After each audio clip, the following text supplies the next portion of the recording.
You're listening to Rocket Night. Are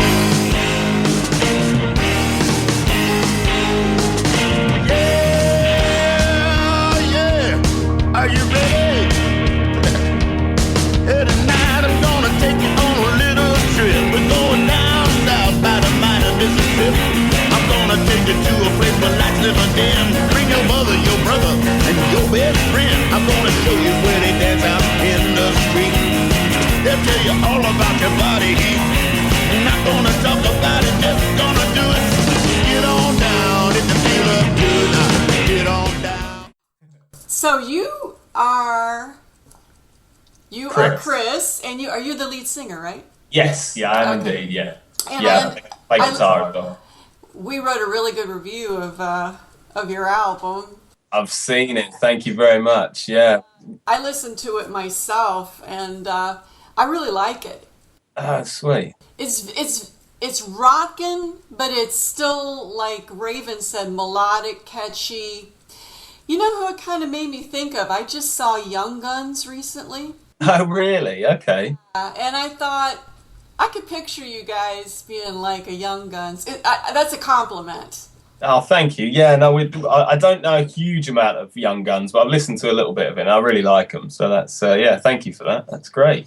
I just photographed them recently. There was a big radio festival, Rock Fest or whatever, and they played, so I got to see them and everything. And excellent. But they're kind of like the Young Guns. That's great. Thank you very much. Which is a good thing. So, yeah. You guys have been together, let's see, since 2013, correct? Yeah, pretty much. Yeah, although we've known each other for years and years and years. So it's we started off, myself and the drummer. Well, actually, no. All four of us have been in. This is the third band that we've kind of, half of us have been in some bands, half of us have been in the other, but we've all been playing together as one sort of unit or another for the last 10 years, really, in different guises. I started on drums, and then I was playing a bit of guitar in one of them, and now guitar and vocals. So we've known each other for a long time. Yeah. Did you all go to school together? Is that it, or you're? Do you know what? Actually, none of us did. The bass player and guitarist of this band, Gary and Nick, went to school together. And then Dave and I went to college together. Just kind of the stage before university over here. We went to school for a couple of years together there. But I used to do a lot of live sound engineering in my youth, and I met Dave. Is the drummer of this band, Dave Carter, and I met him when I was about 14 and doing live sound for them in a local venue. So I didn't actually start playing in bands with him until I was probably, early 20s, but I knew him for quite some time before that. So. Is that what you studied, sound engineering, audio engineering? No, a little bit, yeah. I did a little bit of live sound stuff, but not a huge amount, to be honest. I mean, I did kind of drama and theatre studies and a couple of sciences along the way and stuff like that. But I studied music technology for a while, which was kind of a little bit about recording and the technology side of things, and then a little bit about composition and film music and stuff like that. So it was interesting, but I don't think it's played a huge part in what my music is now or what my technical knowledge is now. I think it's more kind of just hands-on, getting out there, Well, the engineering of your CD is really good. That's why I wondered if you did it yourself or... We did, yeah. That's all self-recorded, produced, mixed. Yeah, that's my handiwork on most of it, and the guys know what they're doing as well. So obviously, to play a huge part in getting the sound to where it ends up. But yeah, I was at the helm of that one. Yeah, thank you. Well, it's well balanced, all the instruments, the vocals. It's very pleasing. So that's why I wondered if you had studied it, because it sounds so good. Yeah, well, I suppose I've studied it by listening intently to every single record I've ever owned, and then trying to replicate it or tweak it or something like that, Well, growing up, what kind of music did you listen to? Well, we've across the band, we've got quite an eclectic mix, really. I mean, my parents put a guitar in my hand when I was about 3 or 4, and just kind of messed around on that. Yeah, so I suppose when I started learning guitar when I was a kid, I was probably probably 7 or 8, and started listening and playing stuff like the Beatles and Carpenters and stuff like that, but very, very quickly got interested in electric stuff. And then when I was about 11, I think, and I started secondary school, senior school, my one of my mates handed me Metallica's Black Album and the Iron Maiden's Best of the Beast, and I was kind of hooked on metal for years and years and years.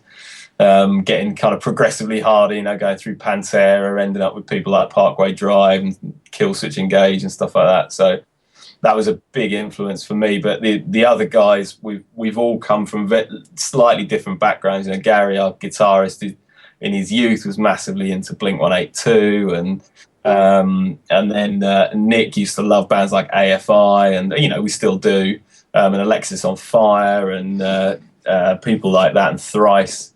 But I think there's kind of a common ground between us all when it comes to old rock. So things like Thin Lizzy, Queen, Nirvana / Foo Fighters, massive influences on us all. Those ones, they kind of unite the four of us in terms of our tastes. So I think that's kind of why our music ends up sounding a little bit in that sort of rock pop vein, because that's the stuff we all totally agree on, and we all enjoy. So yeah, it works well. Well, when did you start singing?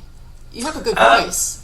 Thank you. I don't know really. I kind of dabbled in it. I used to play in a few covers bands, sort of in and out of college and stuff like that, and used to do backing vocals and then maybe throw in the odd lead vocal here and there. But this is the first thing that I've ever kind of published, I suppose, or about to publish, with me as the lead vocalist. I was a frontman in a metal band for a while with Nick, our bass player, and Ellis Red, and that was pretty weird, but it was awesome. But that was more kind of screaming than singing, really. But yeah, so this is probably the first thing where I've ever stepped up and done the lead parts as much. But I love it. I really enjoy it. So I thought, why not? Well, when did you start writing?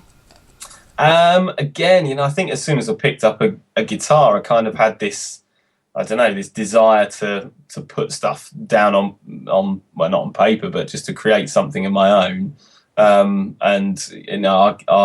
my guitarist Gary, who's a very, very good mate of mine, as all three of them are. He's the same. The two of us, ever since we could play, really have wanted to try and make our own versions of the things we used to hear and stuff like that.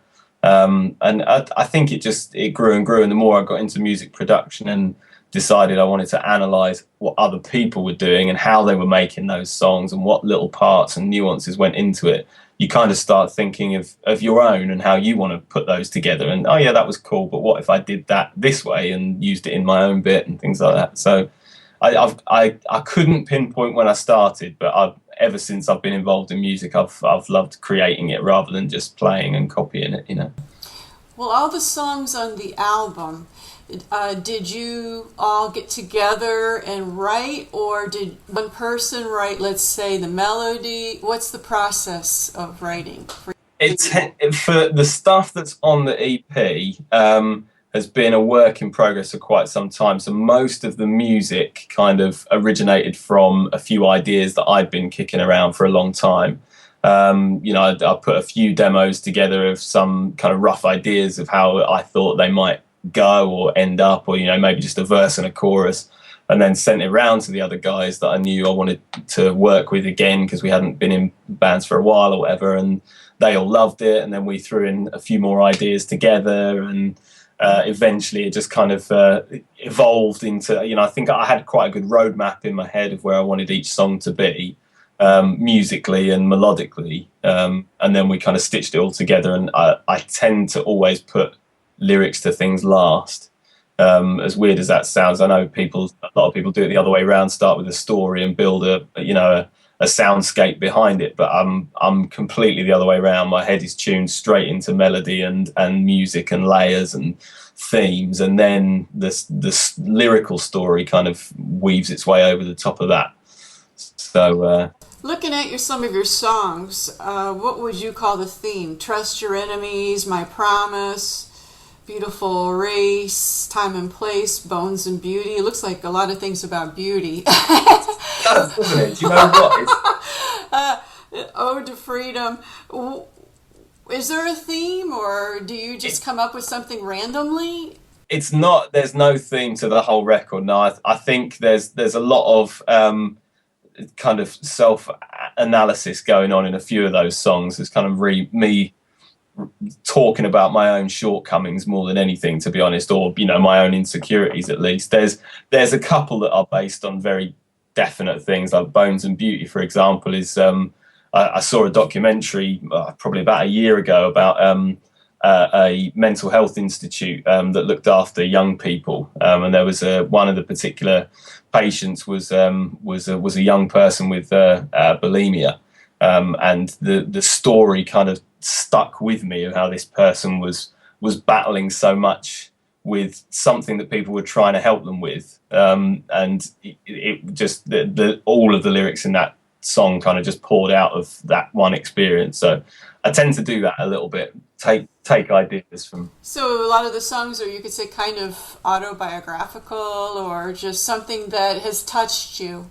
Yeah, basically, yeah. I'm a great believer that good music has to evoke an emotion somewhere. That, for me, that's the whole point in music. It has to connect with me and whoever's listening on an emotional level. And so I think if you can try and get that with the melody or the music or the lyrics, whatever that other person listening to it can find in it to connect, then brilliant. Even if none of the lyrics mean to them anything to do with what they mean to me, I'm fine with that. I'm not a pronounced storyteller at all. I just put stuff down because sometimes it makes an emotional connection, and if that works somewhere else with others, then brilliant.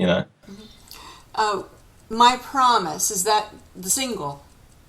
No, I think the single's probably going to be Trust Your Enemies. We're just talking to the label about it at the moment, but I think Trust Your Enemies will probably come out as the and that's the one that the BBC played? Yeah, they did. Yeah, so the BBC have got a really great service called Introducing, which basically gives kind of startups and unsigns or people just on the fringe of getting people to support them the opportunity to upload your music and get it listened to and perhaps played on local stations. And yeah, they've played a couple actually. They've played that. They played Ode to Freedom, and I think they're playing Time and Place on Saturday, actually, tomorrow. So yeah, we're pretty chuffed with that. How would you categorize your music, the style? In a nutshell, rock pop, probably. Heavy rock pop. I don't know. Yeah, because Trust Your Enemies is a little heavier, I think. Yeah. The beginning of it than some of the other ones. Yeah, and it's got the kind of the guitar solo bit in the middle as well, isn't it? And a little bit of yelling in it, and yeah, I suppose it is quite a bit heavier. Yeah. Now, tell me about your name. Explain to the people how you got the name Ellis Red and what it means. Do you know what, the name is actually makes a lot more sense when you know where it comes from, and it might be not that exciting, so I apologise in advance. But we sat down, having been in little bands for the last 15 years with terrible names or names that no one understood, and we just thought, what do we all love that actually might make sense and that we can all probably agree on, that we haven't made up out of nowhere. And we ended up talking about film characters because we all love watching films. Ellis Red is Ellis Redding from The Shawshank Redemption. So it's Morgan Freeman's character. I mean, it's not exactly his name, but it's pretty damn close. So yeah, that's where that came from. And we had a bit of a our bass player still hasn't seen that film. Can you believe? That's a classic. It's ridiculous, and I lent it to him on. This is how long ago it was. I lent it to him on VHS. Oh, that's old. 15 years ago, just as they were coming out. He had it for so long. By the time I got it back, he bought it for me on DVD because he'd lost the VHS. And it had been re-released, so we thought, hey, that makes sense. It's got a bit of a backstory and it sounds cool, so let's go with it. It does. It does. Interesting. Touring. Are you planning to do any kind of touring? Not at the moment. I think we're in a place where we're way too far away from things being able to, from the music to be able to financially support us. And I think we would like to crack the digital communication bit first. I think we want to get our music out to as many people as possible, free or paid, don't care, just want loads of people to listen to it and enjoy it. And I think we're concentrating, certainly for the next probably 6 months, I would have thought, on trying to build up that reputation, build up that sort of contact group and bank of people that might enjoy us. And then who knows, you know, if enough people say, yeah, you know what, this is pretty cool, I'd like to see them doing it live, then we would love to. You know, we all love playing live, all musicians do, don't they? But the reality of doing that these days is pretty bleak compared to what, you know, 15, 20 years ago, when it was the only way to make new people hear you. So I think one day we would love to, but I think the reality for now is to share what we've made with other people in different ways for now. But what do you think is the biggest challenge today for musicians starting out? Do you know what? I think that we often have this chat in the band, and we're all pretty agreed. You know, the internet is the best and worst thing that's ever happened to music. I agree. It's meant that you can access a whole bucket load of stuff, you know, sitting on your seat at home. It means you can create stuff, you know, with modern software that only costs you 200 quid, you know, $300-400 to get yourself active and making professional sounding tunes, and then get them out to the world, like on the internet, in seconds for free. Everything is for free, you know, which is amazing. It means that more people can listen to and appreciate music. The downside is obviously people have stopped being able to make as much money from it. And I think what scares me the most is some of the best experiences that you might get from live shows or other kind of face-to-face interactions might start to disappear because people can't afford to do them anymore. And that scares me a little bit, I think. I would hate a world where that didn't exist anymore because everybody just sat at home plugged into a device. That's not the same, you know. Tickets are pretty expensive. I don't know how some people afford these large festivals, to be honest. I don't get it. No. I mean, we're all four of us and all of our partners are going to see the Foo Fighters at Wembley Stadium in a month. You know, and the tickets are, well, the equivalent of about $100 each, you know, for one show. And that's a lot of money when you haven't got much. Well, even like here, the Rolling Stones are coming. Oh, wow. And I saw them years ago. I won't say how long, but I saw them years ago. But right now, we're talking it would be like $200, maybe a ticket to sit in a bleacher. Yeah. And to me, that's the price of a plane ticket. Yeah.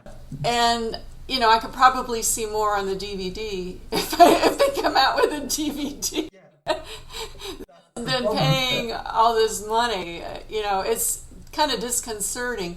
But talking to a lot of musicians, they say the money is not obviously in the CDs or the downloads. It's the live performance and the merchandise. Yeah. Selling T-shirts.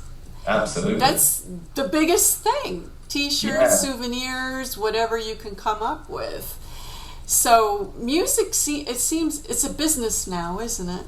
Yeah, it is. And I don't know whether that's a good or bad thing, you know, for purists and, you know, real hardcore music lovers, it's probably a bad thing. I think for the modern generation of people who want to be able to access lots of things whenever they want, maybe that's not so bad. You know, that will inevitably be ploughed into funding for more free content somewhere. And if that's what you're after, then that's probably a good thing. But it's a horrible world, really, isn't it? When did you figure out or think about being a musician as a profession? Do you know what? I think the moment I got my first electric guitar, I was kind of like, do you know what? Yeah, this is pretty awesome. Being loud and playing at school fetes and stuff like that. I thought, yeah, do you know what? This is me. This is what I want to do. You know, and I started working in an office for a while as well, and and I just could, you can never stop thinking about the buzz of a gig or being able to do that all the time. You know, I think my heart has been made a little bit cold over the last few years, but all of my teenage years and early 20s, I just, that's all I wanted to do. I used to tell everybody all the time, don't worry about next year, I'll be famous by then, and that's exactly, that was the dream, gonna be a rock star. Yeah, it was always the being on stage bit for me. All four of us in Ellis Red absolutely love it, and the dream one day of being in some sort of stadium, commanding that audience with the three of my closest mates would be amazing. So, do you consider yourself to be an introvert or an extrovert? I would say I'm an introvert. Just about. Except when you're on stage. Except on stage, yeah. I hope I'm not as arrogant off stage as I maybe come across on stage. You never know. You have to entertain. You have to play the part. People expect that. Exactly. Yeah. Exactly. That's part of the show and what you're trying to do, isn't it? That's because I do photography. That's what I do. I go out and take pictures, and the people ham it up, and I love it.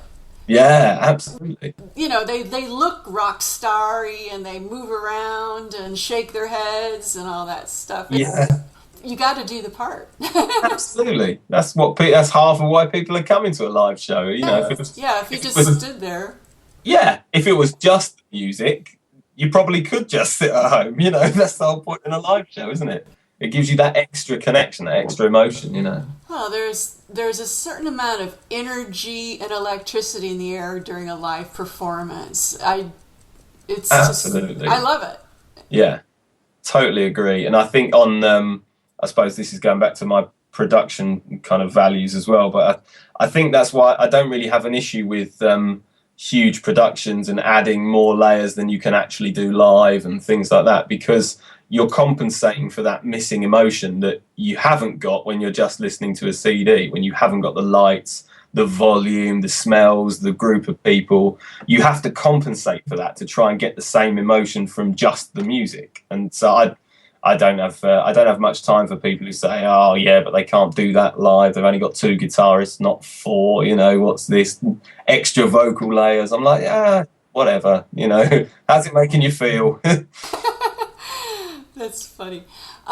What kind of equipment do you favor as far as guitars and effects, stuff like that?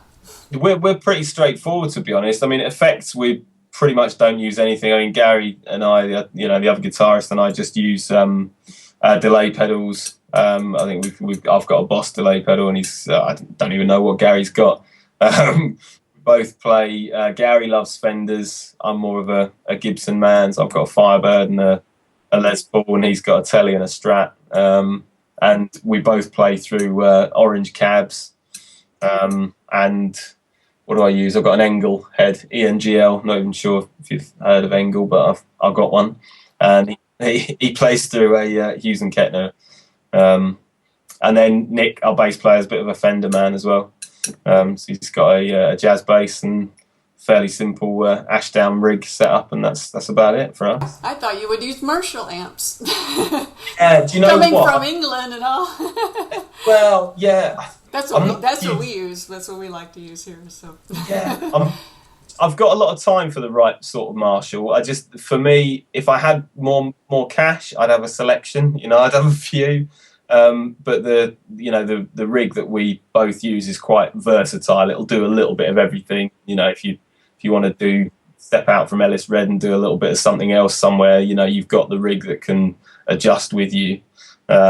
I think if we had a bit more cash, we'd have a couple of rigs each, and one of them would probably be heavily Marshall. But I just love the Orange stuff.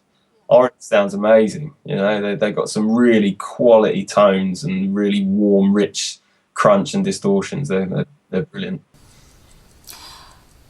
Of the bands today, who do you listen to? That's a good one. I try and listen to as much different stuff as I can, and including a few guilty pleasures. You know, a few stuff that's in the UK charts, which I probably shouldn't talk about. But no, I love. I'm massively into Periphery at the moment.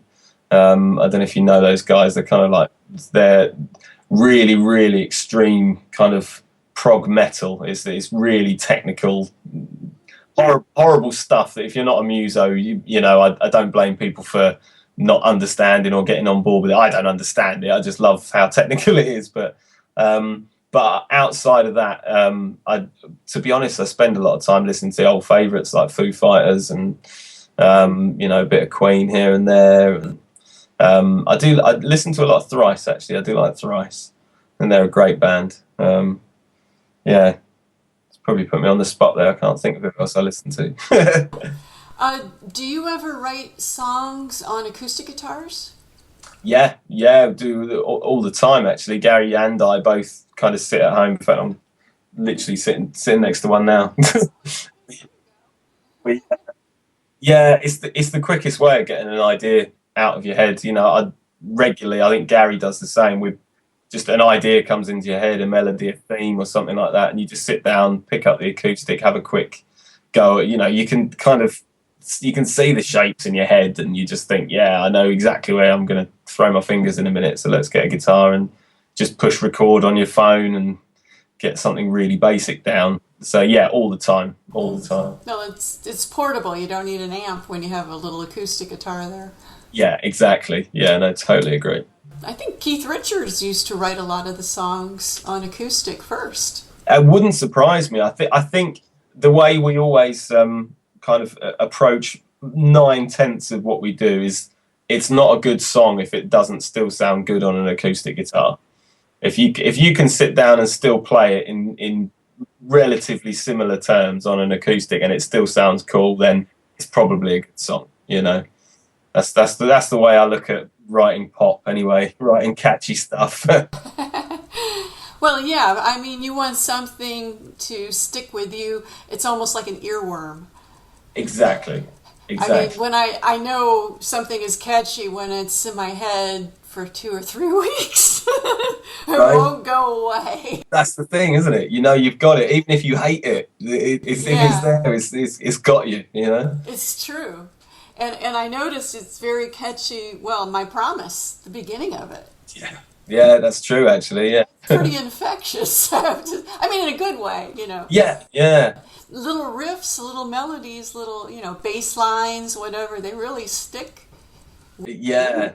Do you know what I do like that about working with Nick, our bass player. He is really creative, and he's got a great mind for veering away from root notes, but still making it sound, you know, like it makes sense and it belongs. You know, he's not detached from it. He's not showing off, but it just works, you know, and I love about it. Well, he needs to weave it into the whole thing. Exactly. He just can't be off on his own doing his own thing. Yeah, exactly. Off on the side of the stage, you know. Yeah, doing whatever. 10-minute bass solo or something. Oh, let's see. Is there anything that you would want people to know about the band or your music? Do you know what? I'm not really sure there is. I think what I would love people to understand about us is that we just love making music. We love creating stuff, and I don't think there's any better reward in the world than having other people like what you've created, you know. And I think that's what we live for. We write for ourselves to start with, and if we like it, because we've got such varied tastes, we hope a lot of other people will as well. So if I wanted anybody to know anything about us, it was how much we love the music and none of the other stuff. that all comes afterwards. This band was specifically about reconnecting with the music and having fun with it again. So that's what I'd want people to know. Yeah. Well, I can't think of any other questions. I think we've pretty much covered a lot of the different topics. Right. It's funny, I was talking to James, and I said sometimes I ask trivial stuff. Being an American, I'd like to know what you had for breakfast. You know what? It was really dull. I had cereal this morning. Was it Weetabix? No, it was Cheerios. Oh, okay. Because he said Weetabix. Because Oh. we don't have that here. You have to understand. Yeah, you have much more exciting cereal than we do. Yeah. You're listening to Rock at Night. Thanks for the intro melody. It's called Get On Down by Billy Bass Alford. Thanks.